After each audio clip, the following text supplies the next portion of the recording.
Blog Talk Radio. Good morning, everyone. This is Lori Smith on Blog Talk Radio. It is 6 o'clock here in the morning, Calgary, Alberta, Wednesday morning, September 29th, and I'm happy to be here. This is One Child Abuse Survivor to Another, a 30-minute live internet streaming radio broadcast from blogtalkradio.com, and the chat room is open if anybody's awake and would like to sit in there. I'm just drinking coffee, waking up here, and want to look at and continue looking at the angerresources.com. That's www. I'm going to give you the link here. We've been looking at this last week and this week as well. And that's www.angerresources.com, and that's ANGERESOURCES. And this is an interesting website for people who might have trouble sort of coping and find themselves angry a lot of the times, or people who have road rage. There's stuff on here for people who have road rage and just dealing with anger and whatnot. And I think it's important, for anybody who sort of spins out of control and has anger management issues, to check this website out. There's all kinds of good stuff on here, and this is put out from Dave Decker and Michael Obsatz. And you can go on there and see what they've written there about themselves and what they do. And we were looking at the shame-rage connection, and we finished that up. And now I want to look at an anger pretest, because they give you the answers to the questions. And there's 25 statements, and we're supposed to, on this website, when you go here, you can take this little anger pretest and you can answer the questions true or false. And they said, using your first impulse is the best way to find out exactly what we know and think about anger. And then you can get the answers to the questions. So I thought we'd just take a look at that, because it's all about what is anger. It would really kind of help somebody who's just, hasn't really thought a whole lot about where anger comes from, how they handle situations, and if they get out of control and anger gets the better part of them, it can be very damaging to a person's life. To be angry all the time. First of all, it manifests physically in the body. If you're just angry all the time because you're in that fight or flight stress situation, and people get hurt, and sadly enough, and so does the person who's actually the one who's being angry, because their relationships with people just aren't that good. They have a lot of problems. I know this because I grew up like this, right? And a lot of my friends had the same issues, and I wasn't even as angry as some of my friends. Some of my friends when I was growing up had a lot of anger issue problems, and I was the one who was actually trying to calm them down quite often. Even though I had my own anger issues, I was less angry than some of my friends were. And so, I had a little bit better chance of, getting through some sort of an issue without becoming violent or without becoming completely, just flying off the handle. Whereas I actually had friends who couldn't do that. They could not control themselves, and growing up as teenagers these friends of mine, would just beat up on people or ruin, trash things, vandalism, all kinds of stuff like that. And, I was involved in some of it, but I had a better handle on anger even than some of my friends did. But I also had my own anger issues, and that's the whole issue. I understand it. I've been there. I've done some things that I do think were bad, and I should have been able to cope a little bit better, and it was all because of my inability and lack of control as far as my anger went. That I've done a few things in my lifetime I'm not too proud of, and so I think everybody could probably benefit from this website. So that's what we're going to be looking at. I'm not a counselor. I'm not a professional counselor or therapist. I don't hold any certificates in that area. Just a private citizen, paying to do my blog talk shows here, because I just wanted to bring out information really that I find helpful, and also to be one more voice for people out here who have been abused and who know what this is all about, and just to be another voice to say, hey, we sure did not deserve it, and we deserve to have a good life, and that we can get help, right? There's help out there, whether it's a counselor, therapist, group support, calling a crisis line, whatever you have to do, to get help, right? We deserve it, and we deserve to have a good life. And so many times we know if you grow up abused, that's not what people are telling you, and that's not what people are showing you. And so as an adult, right, we have the choice to get help. It's strictly up to us. And so that's pretty much why I'm doing these blog talk shows. And so, you have to listen at your own discretion, right? I mean, I talk about everything related to abuse and throw in my own story as well and talk a lot about this stuff. And it's very sensitive material, and a lot of people might find it very uncomfortable. So you have to listen at your own discretion, know what's good for you to listen to.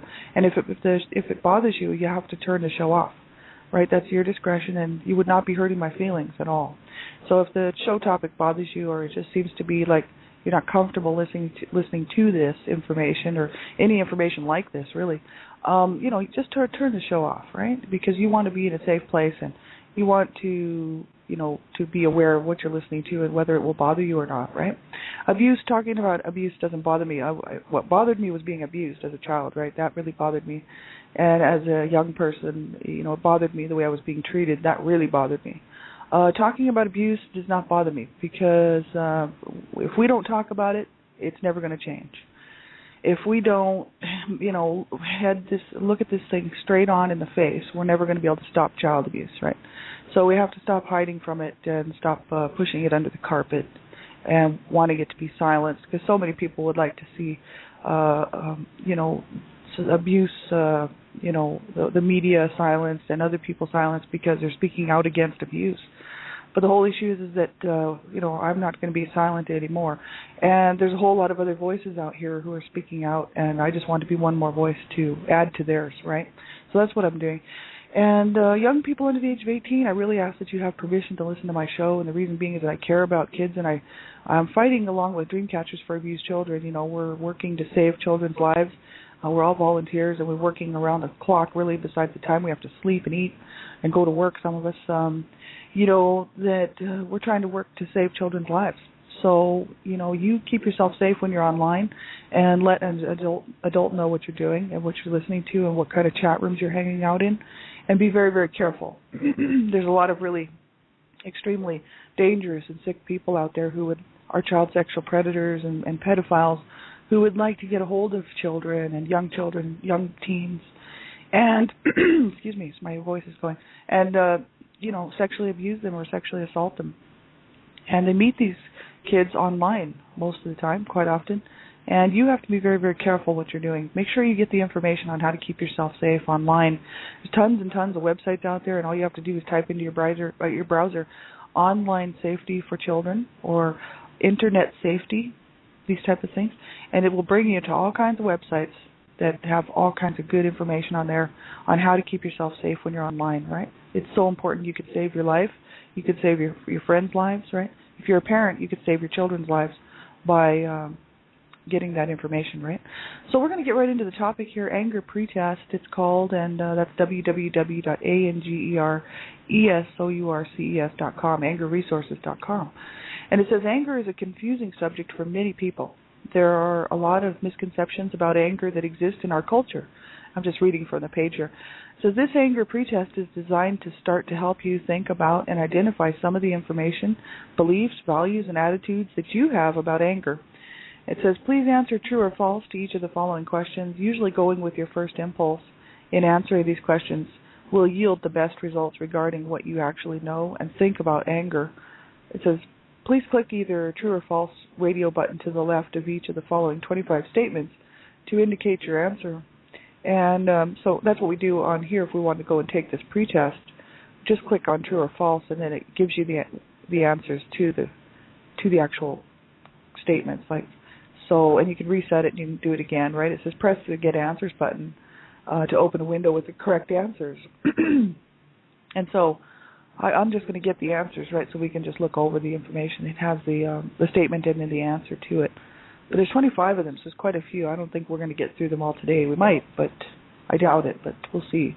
But this is really good for people who haven't thought a whole lot about anger. What is it? What causes it? How we feel about it, right? What we know about it. So many times people just haven't thought about this. I know I haven't, and haven't done a whole lot of looking around at it. That's why I found this website very, very helpful. and I hope people will go check it out. So anger pretest answers here, they have this statement, which is, we'll start with number 1. It says, anger is a bad emotion that should be avoided at all costs. And so you were supposed to answer true or false, right? So whatever we think, excuse me, whether it's true or false, that anger is a bad emotion that should be avoided at all costs. And the answer to that is false. They said here, anger is a normal, natural human emotion. It is how you respond to the anger you experience that determines whether it is helpful or destructive in your life. So they say anger is normal. Anger is a normal, natural human emotion. But it's how we respond to it that determines whether it's helpful or destructive in our lives. That's quite interesting, and I kind of knew the answer to that one. Number 2, everyone gets angry at times, and that true or false? Obviously true, right? Anger as an emotion is a fact of life. It says it exists on a continuum from mild annoyance and frustration to feeling rageful and out of control. And some people get angry less frequently, but they still get angry at times. And then there is question number 3. Too much anger can hurt your physical health, and that's true. Whether that's true or false, they said here it's true. Recent and ongoing research indicates that anger, particularly when it leads to a hostile and cynical attitude, can be damaging to your physical well-being and can play a part in high cholesterol, heart attacks, strokes, and other significant medical problems. If you do the research on that, I've actually looked into that because, just looking around at survivor information on what children go through when they're being abused, and then later on in life, carrying a lot of anger and rage and pain, really, within their hearts, right, and just being so angry all the time. It's very hard on the body. It keeps you very tense. It keeps you in a state of fight or flight, and so you're always the body's really tense all the time, and there's all these things like toxins and whatnot. I guess I don't know what they're called, but they're released into the body because of it. And so you just never get to relax, and your body doesn't get to relax, right? So it's really hard on the body, and it's hard on a person's whole entire life, really. And question 4: screaming and throwing things are helpful ways to get anger out of your system. True or false? False, it says. Most people would think yes, absolutely. Screaming and throwing things are helpful ways to get anger out of your system. It says false. Research indicates that especially for people who are prone to become explosively angry, ventilation, for example, yelling and screaming, and catharsis, acting out your anger, for example, hitting a wall, only escalate you more and, in fact, train you to handle your anger poorly with people in other life situations. So that's quite interesting because that's how I grew up, screaming and throwing things. And that was my mom. My mom was always screaming and throwing things, and and then when you grow up and you start doing that, it just becomes a way to handle things. So if I didn't like something, then I would just quite often throw things and break things. Even as an adult situation later on, when I met my sweetheart, whenever I'd get angry about something, I really didn't know how to handle it properly.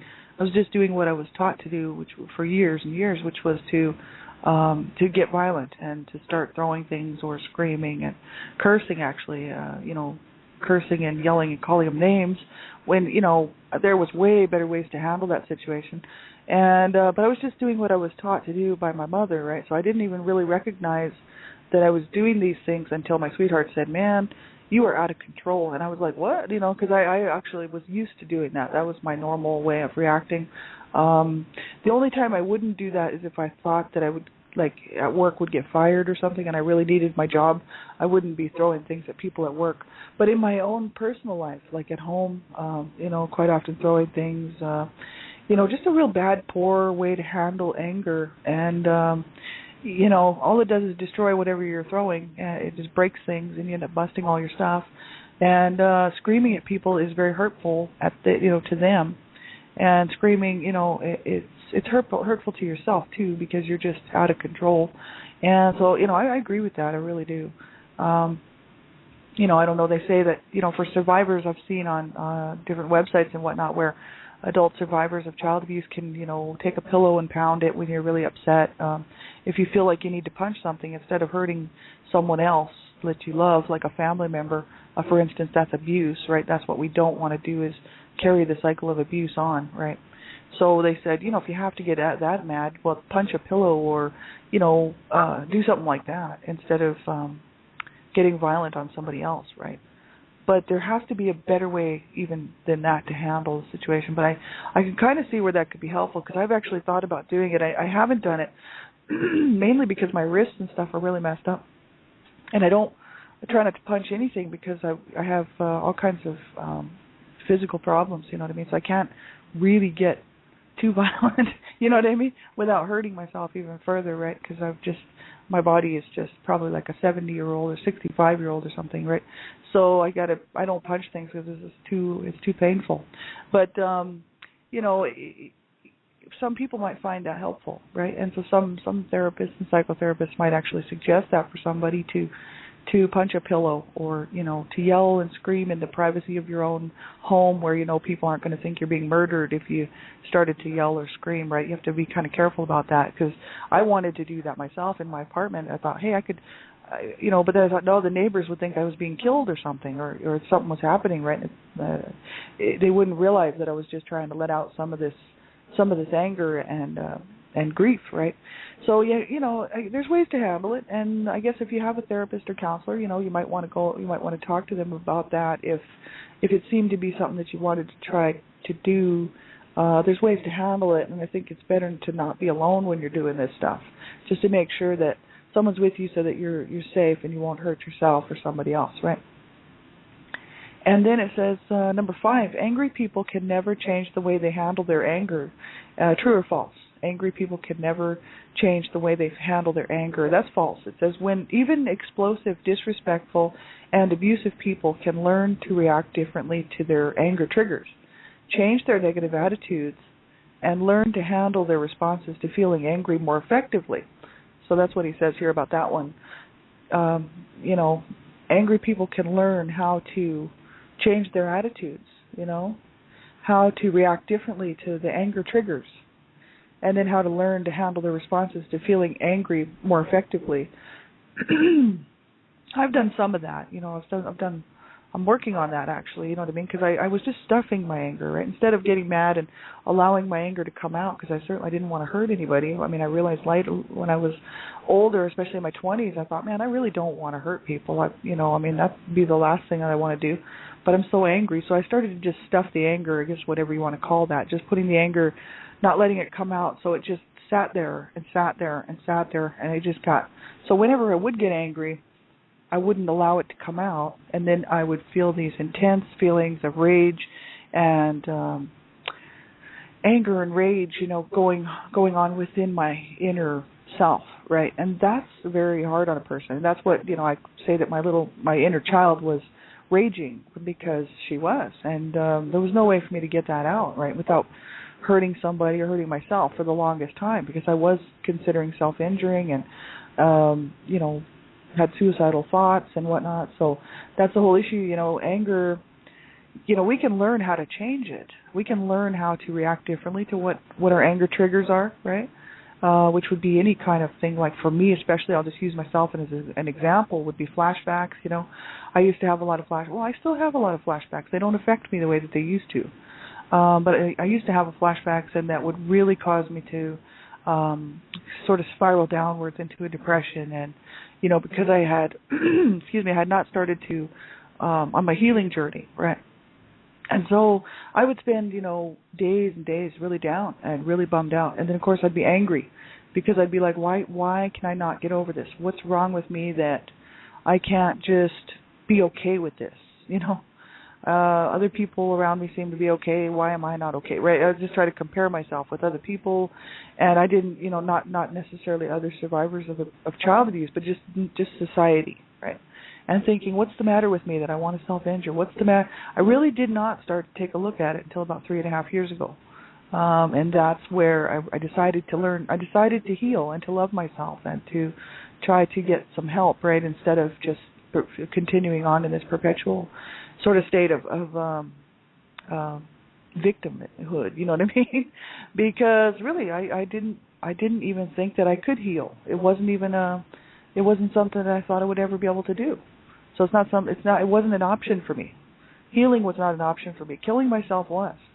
or just continuing on in that mess, because that's all I knew. And so, 3.5 years ago, I was sitting on the couch and I had a realization, like a little light bulb went on, above my head. And I thought, oh my God, what am I doing? If I do this, my parents win. If I self-injure or I kill myself or attempt suicide, my parents win this fight because they started this mess. This realization came to me, and I thought, oh my God, this wasn't even had nothing to do with me. You know what I mean? This abuse it had nothing to do with me, and it was put on me. And I started to realize that I did not deserve it, that I was a good kid, and that I had to learn really how to love that wounded person, that wounded child. And so that's where my healing journey really began, about almost going on close to 4 years now. So that's the whole issue. I started to learn how to handle the whole thing. So now I don't get as angry. I don't get as I'm learning how to control and how to allow myself to feel things without getting all angry and upset and raging and whatnot. So I things have definitely changed for me, and I would wish that for everybody. I really would. That's my hope, is that other people will get help. I wish I would have got help. I really do. I wish I would have got help years and years ago, instead of waiting to the age of 41. My brothers didn't make it. One of my brothers committed suicide at the age of 33. Another brother died of a drug overdose at the age of 43. And, they couldn't figure it out. And that's really sad, because they deserve so much better. And a lot of people would say, well, that was their fault. And I would say, well, after you think about maybe getting the truth and the knowledge of how they grew up, you might think a little bit differently. We were brought up in hell, so from the devil himself, right? And my mom was a victim as well as an abuser, so she was also abused as well. But she did the wrong thing and took vented her anger and frustration and rage out on us, right? Especially me. So that's the whole thing, right? I realized that none of this was my fault. And I started to take a really long, good, hard look at what happened, and thought, hey, I sure didn't deserve that, and I deserved so much better, and I started to work on that. So I hope other people will do the same thing and get some help, whatever way it is, group support, if you don't trust the counselors and therapists, anything, to call the crisis line if you have to. Remain anonymous. A lot of those group support for adult survivors of child abuse, group support, online group support groups, you don't have to give your name. You can join, but then your name on the site can be anonymous. You can pick a fake name, and you don't have to tell people who you really are. And that way you can, because a lot of people just cannot disclose the abuse because they're in fear of their lives, and or there's many reasons why the abuser might still be alive and could be threatening them, right? So there's many reasons why people do that. And also just might want to remain anonymous because they don't want anybody to really know who they are, repercussions and whatnot. So important. So you don't have to even give your real name, and you can go on there and you can talk to people and get help, right? So important to do that. It really is, because we do deserve it. We deserve to heal and have a good life, right? So here's the next question, and this is question number 6. It says, there is one right way to handle anger with others. There is one right way to handle anger with others. True or false? And they said false. There are many ways to handle anger responsibly and productively. Sometimes you may want to talk to the other person involved with your anger directly. Sometimes you may want to talk to someone else about the anger you are feeling. So sometimes you may want to handle the anger by yourself in a completely different way. For example, getting some aerobic exercise, looking at a different perspective. And so they just give some examples here. So there's many ways, it says, not just one way to handle anger. And see, on this website, I can imagine that they probably show people how to do that. So that's the whole thing. This website's awesome, and I hope people will check it out. There's all kinds of great information on here about, how to handle and manage anger. Right? So important for people who really suffer with this. Question number 7: frustration just naturally leads to aggression. Frustration just naturally leads to aggression. True or false? And false, they said. That's their answer. In the past, it was believed that human beings, like animals, experienced an inevitable buildup of internal tension and frustration, and that aggressive impulses had to be discharged periodically, or they would build to the point where they explode spontaneously and uncontrollably. These hypotheses have been disproved, however, and more recent research indicates that even animals need specific environmental triggers in order to act out in an aggressive way. So that's false. Frustration leads naturally to aggression. Question number 8. People should never raise their voices when they are expressing anger. True or false? The answer is false. It is unrealistic to believe that you will always respond to your anger in a calm and measured manner. Expressing anger often involves intensity, increased volume, and firmness in the way you say things. These do not necessarily mean disrespect, cruelty, intimidation, or abuse. And the other person's reaction to your expression of anger is important, however, and can move you in a helpful direction in terms of how to effectively deal with your anger in that particular relationship. So they're saying it is unrealistic to believe that we would respond, in a calm or measured manner when we're expressing our anger. So, expressing anger often involves intensity, increased volume, and firmness in the way you say things. But it says these do not necessarily mean disrespect, cruelty, intimidation, or abuse. So that's the whole thing. I mean, I think they probably have done studies on it, where your voice does come up when when something's bothering you. It's that whole, so if it's that important to you, then your voice obviously is going to be a little bit more stern. It's going to be a little bit more stronger. It's going to be louder. When you're angry, right? It's almost like natural, I think, natural response. I can't imagine, usually when people are angry, most people that are angry don't go around saying, "I'm so angry." Some people do, but then I don't see how angry they really are. But when somebody's really angry, I mean really, really angry, they usually say loudly, "I am angry," you know what I mean? And it comes out because they're obviously something is bothering them and something has happened that they don't like, right? Something that they don't feel is right or whatever. And so, but there's ways to handle it without being abusive. And that's what I like about this website is because they're saying, even people, anger is a natural response to life's stuff that comes up in life. Well, people do get angry and it's natural. But we don't have to hurt people and we don't have to hurt ourselves. We can learn how to manage and cope with this, right, instead of hurting someone or hurting ourselves. And so that's really important. Well, question number 9 says women are less likely to feel angry than men are. True or false? And they said false. A large study about women and anger reported that women frequently get angry, most often at partners, whether or not they are the source of the anger, or at coworkers. And the younger a woman, the more likely she was to express it directly. So women over 55 reported the least anger, and anger is a part of living for both women and men. So, yeah, a lot of people think, women might think, oh, well, women don't get angry, women don't feel that type of thing, but they do. And it's just a human response. It's it's just a natural response for all of us. And so, that's just it. And they always say, you never want to make a woman mad because the wrath of a woman is pretty serious. And, that's just so true. Because women, when they get mad, they can be, if they don't know how to control it, my mother was my main abuser. And, if they don't have the ability to control themselves, they can really hurt people, right? They can really do some damage. And people, often think of